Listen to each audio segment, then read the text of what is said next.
Donovan Mitchell's part of that 2017 class. Yes. Man, that whole class is not getting traded. I'm sorry. Not getting traded. That whole class is not entering free agency. I'm seeing a pattern here. Lonzo Ball. I believe it was Lonzo Ball. 2017. That was Lonzo Ball, Jason Tatum, Donovan Mitchell, um, Lonzo Ball, De'Aaron Fox, Donovan Mitchell, Bam Adebayo. I think those are the guys that I could really pinpoint from the 2017 class. Okay, so 2017. So those guys, minus the Lonzo Ball, because he's not really in that tier. I'm talking about the guys who signed max rookie extensions that came into the league around that time. Donovan Mitchell, De'Aaron Fox, Tatum, Luka. Even though Luka is probably the year before or after. Luka's 2018. Yeah, so that's the sweet spot. 2018, 2017 classes. If you were drafted in that class and you were one of the top tier players, you are on your way. You'll be the first group of individuals that will be on their way to getting $1 billion. Almost or under. You might be like someone a little bit on De'Aaron Fox's level might hit 800 million or 900. But Tatum and fucking Luka, they're passing the $1 billion. They're probably gonna hit like $1 billion too. Yeah. And lifetime NBA contracts. Like, this shit is crazy. Oh, dude, it's awesome. And Donovan Mitchell too. Donovan Mitchell, if he stays on course, they're on the same age. Yeah. So none of these guys, if you really think about it, none of these guys are going to enter free agency. It's rare. Because if they enter free agency, they lose on that opportunity. They lose money. Yeah, unless it's sign and trade, which is going to be rare too. Yeah. To make that work in this new CBA, I mean, we'll see. I haven't seen too many teams do it yet, but this shit is crazy. Why, like I could see by I don't know, De'Aaron Fox will probably re-sign. Like I don't really see an opportunity where De'Aaron can be a bigger like, you know, like I think the freedom he has in Sacramento, I don't really see him getting it anywhere else. That's how the league is gonna be like now. Yeah. You know what I mean? Like it's gonna be a whole lot of players kind of staying where they're at. There's not too much opportunity in free agency nowadays. Yeah. Like those days are slowly ending. It's like Paul George is a rare occurrence. Very rare occurrence. Oh yeah. I think 2019 might be the last big free agency from that we can recall. Like in a long time. And then speaking of kind of restricted free agency, I should say, what's going on with Jonathan Kuminga and the fucking Warriors, man? He's had a bad start. I don't think the Warriors are sold on him anymore, bro. Yeah, but the thing is, okay, here's what we talked about just now. It's tricky when you enter unrestricted or restricted free agency. Yeah. Because now the teams are not necessarily in the position with the new CBA. They're not trying to hit that second apron. They're not trying to be compromised for draft picks. They're not trying to hit all these penalties. So are the Warriors trying to leverage? Because I'm pretty sure with their analytics team or whatever, they're looking ahead. Who's really going to have cap space? Yeah, who's really going to have cap space to sign Kuminga? Especially at his number. Yeah, and he's been mediocre this season, right? Or like last season, he kind of ended the season in a very, very positive space with 16 points. So a lot of teams aren't going to take that gamble. They'll sell him for like a cheaper deal, but they're not going to sell him for the money he wants. Yeah, they're not. And what is he? Man, this is the part I don't understand about the Warriors. It's almost like, are they gonna begin to pivot? Like eventually, when Steph goes away, are they gonna pivot off this whole 3-point shooting? Because once Steph leaves and there's already no Clay. They're not gonna be that 3-point shooting team. So what's the next identity for this team? And could he possibly fit in with that? Yeah. Yeah, it's crazy because Steve Kerr the other night, he played 14 players on his rotation. Yeah, he's running even today he ran a deep rotation, bro. Yeah, he ran a deep rotation, and it's just let me see the 2025 free agency class. See, like this is where this gets But are you complicated. surprised that Kuminga didn't get extended? I'm not surprised, but man, it's I just can't lie, I was kind of surprised. nah, I'm not surprised because let's see the Warriors salary cap before we get to Okay, this. but let me ask you this: if you're not sold on Kuminga and not extending him, why didn't you trade him for like a Laurie Markkinen or someone like that when you wouldn't bother to extend him? Because the Warriors right now they're too top heavy. They're too top heavy. They're paying Wiggins, they're paying Curry, they're paying Draymond, and then you're gonna have another guy you're paying. So that at that point they're gonna be up to almost 165, 170. So man, and that's what almost in 2026. That's almost with only they need like 5 more or 4 more roster spots after that. That's crazy. Yeah. They're already up to 170, so they're gonna be back to the same scenario. They're over the tax. They're almost at the second apron. They don't want to be. They're only gonna be in the clear starting in 2027. Like that's crazy. Yeah. Like the Warriors are paying. They're too top heavy. They're too top. And Andrew Wiggins, low key, he's in a good deal. Even though he's not playing the way he should. He's in a good He's deal. in a very like movable deal, yeah. Yeah, I'm just looking at 2025 free agency. LeBron James is the only unrestricted star at 40. Jimmy Butler's unrestricted. Brandon Ingram, Julius Randle, star tier. Kyrie, star tier. Fred VanVleet at age 31, star tier. So wow, it's not that much. So Kuminga would be in the starter tier. The starter tier is D'Angelo Russell, James Harden, Bruce Brown, Chris Middleton, and that's pretty much it. Miles Turner, Rudy Gobert. Well, Rudy's signed now. Brook Lopez at age 37. Yeah. So there's really not that much. He doesn't have that much competition. But again, how many teams are going to have that cap space? And I think that's what the Warriors are leveraging. It's real risky to go into restricted free agency or unrestricted. Yeah. It's really risky. I wouldn't be surprised if Julius Randle opts in. It's some risky shit. He's for sure gonna like do a sign and trade or some shit, bro. Yeah. If it doesn't work out well. And here's another thing that kind of complicates shit, right? Yeah. You know how agents sometimes they hear of another player getting a certain deal, like the Jaden McDaniels deal in Minnesota. 5 years. Everybody said it was 5 years, 175, but in reality it was 5 years, 162 because he has like incentives to hit. And then quickly got 5 years, 175, but it's really 5 years, 162.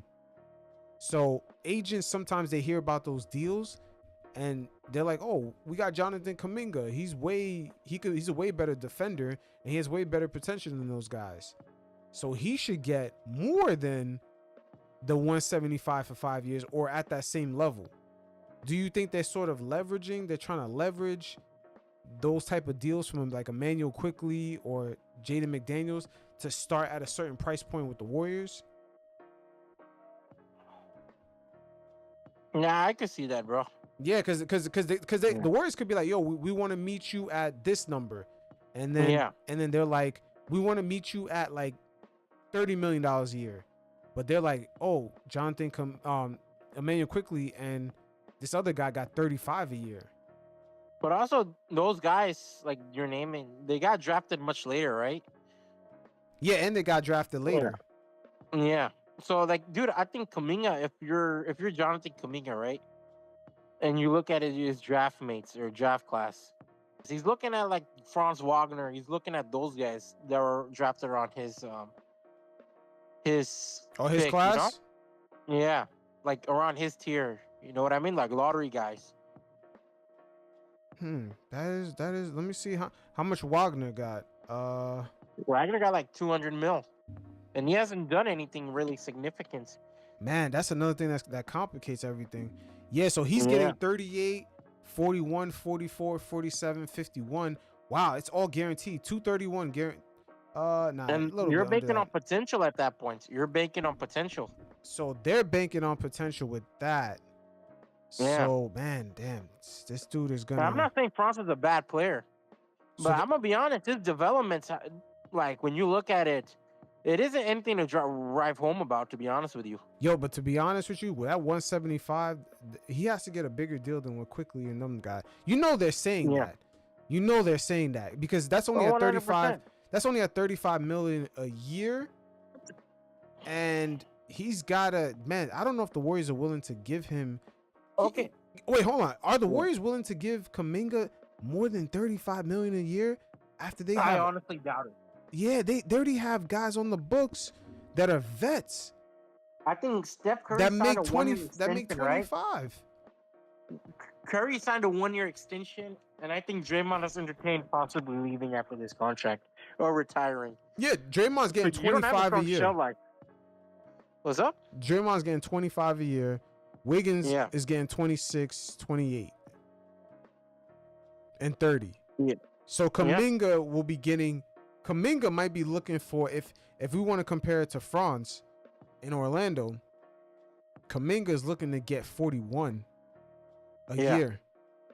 Wow, I don't know if the Warriors could afford that. And the money doesn't match. Yeah, the money doesn't match according to the cap. The Warriors next season are already up to 140. If they add another, not only the money doesn't match, but the timeline doesn't match too.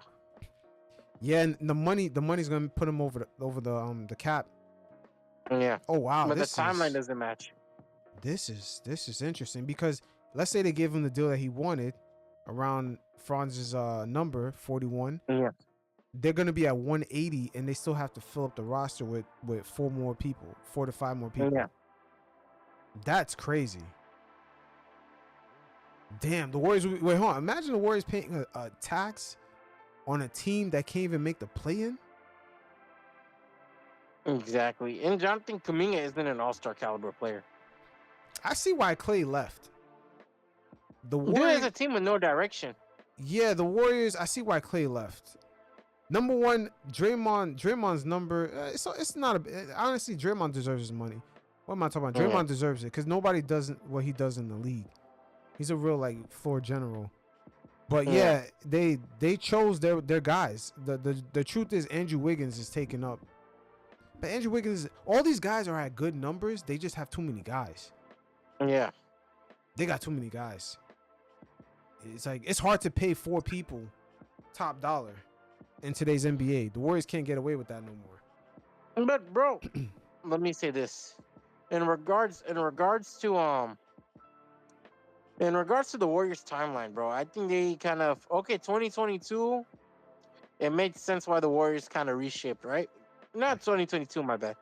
2020, 2019, it makes sense why the Warriors kind of reshaped. Because, Kevin Durant leaves. So you kind of have to do a little bit of restructuring. You win a championship, you become a title contender in 2020, 2022. At some point, you have to look at your thing and you have to look at your team and be like, okay, we got Steph Curry remaining years. For how long are you trying to bank on Jonathan Kuminga really rising up to be a star? Because I think Moses Moody was always expected to be a good role player, right? But Kuminga was expected to be a superstar. And we haven't gotten that. I think they're expected to be a super. The thing is, Or an all-star. Yeah, I just think because he's part of the G League Ignite program that failed, that the league had to end up canceling. It just seems like the transition for him to understanding the game in a more 3-dimensional way, especially coming through G League Ignite and the AAU culture, it just seems like it's just not translating fast enough. And you mix that in with the CBA changing and the Warriors having to pay all these guys on the team already. It's just the Warriors had no business picking it at the top of the draft, to be honest with you. I think the years that they were bad, them keeping those draft picks came back to haunt them. They had 100%. No business. You could have made a move, and you could have brought in another star to add along. Like, all right, Klay Thompson's loss is a big deal now because we're seeing the Warriors kind of like the Warriors don't look like the Warriors. But even then, you can move on from Klay and bring in another star like Lauri Markkanen. Like, I don't think people would have cared. But right now, there's nothing really attractive about the Warriors. They have good role players, right? Right now, the Warriors have great role players. Buddy Hield is hooping. Those guys are hooping. But dude, they're never gonna like consistently hoop as like the Warriors would hope for. Like right now, they're 3-1, right? But how long are they gonna remain 3-1? Like right now, you play the shitty Pelicans, but tomorrow you're gonna play a better team. Then what? Yeah, it's just Steve Kerr with these rotations is crazy. And yeah, he's running a deep rotation, bro. All of these guys got minutes. I'm just wondering, Steph, at the end of his career, what's this identity gonna be, man, for this team? Yeah. I mean, they're lucky because he plays off ball. Yeah, he plays off ball. He can play off of guys. I think this team is not a horribly built team.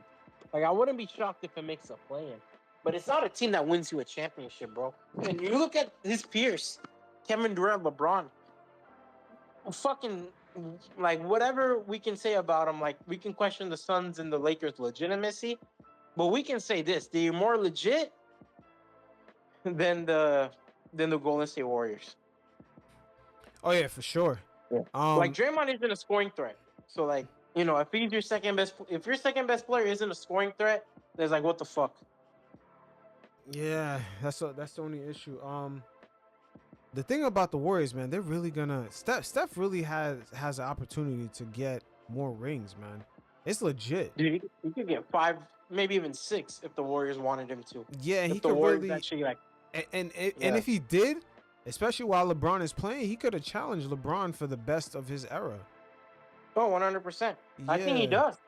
That's the crazy part. I think he does. But right now, it's like, fuck, we're watching kind of like Steph Curry. Like, bro, I think you know what drives me crazy?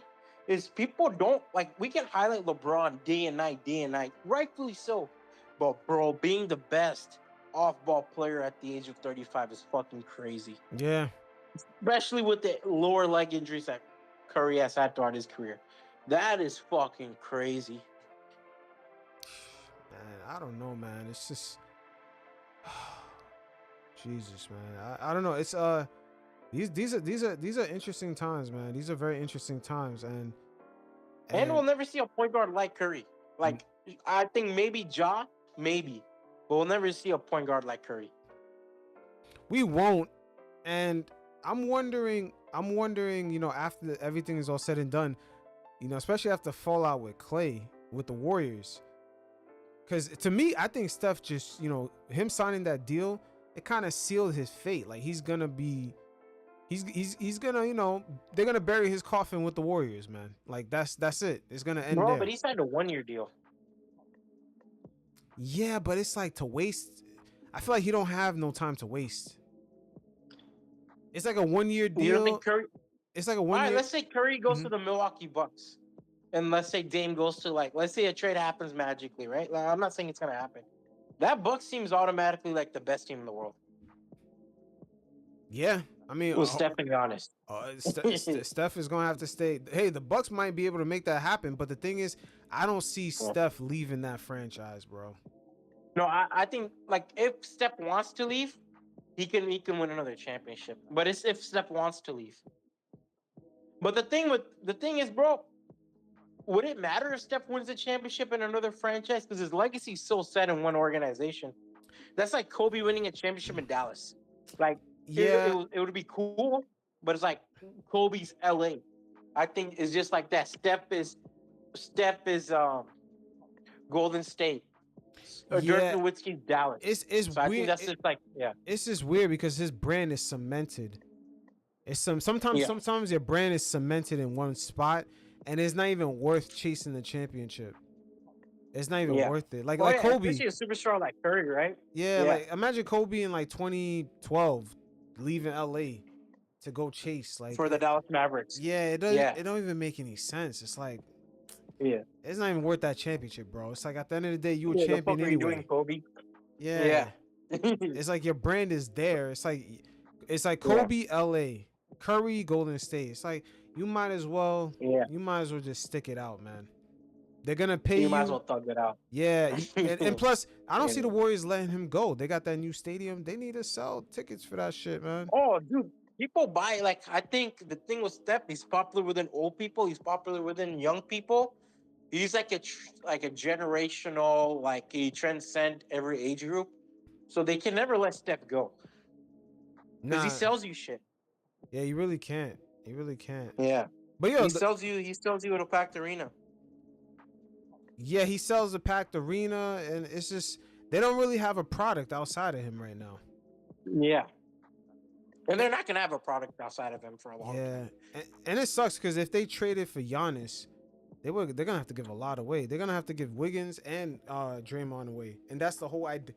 Because the thing about Curry, here's the funny thing: if you make a Yeah, big trade to improve the Warriors right now, you have to make sure Draymond's still there, because Draymond is the enforcer. yeah. Draymond is the enforcer. Yeah, he's the enforcer. I just don't picture them running that system without him. Like I could see him running that system with Giannis. Yeah, I mean, dude, the only superstar I'd make a trade for if I'm the Warriors is Giannis. Like the idea of Laurie Markkinen was cool, but I wouldn't lose sleep over that. Same with Paul George. But I think Mhm. like the only superstar for the Warriors is Giannis. Like it's just whatever, you know. You better hope the Bucks suck another year, Yeah, but and here, then Giannis is like, "Yo, fuck this shit." but here's another thing. Have we seen the Warriors make moves? We haven't seen them make moves with this cap restriction. Remember, we've seen them No. make moves where they're spending a shit ton of money all the time. And now the Yeah, NBA has taken that away. So we haven't seen yeah, the Warriors being so flexible with restrictions. And yeah, so far their reaction, they've been very reactionary. The yeah, Warriors, they've been like, get rid of Jordan Poole. You know what I'm saying? Let Clay Thompson go. Like they just let him walk. There was get no Chris Paul. Hope it works. there was no trade. To me, they should have traded him. They should have Yeah, traded him because obviously he was running amok in their locker room.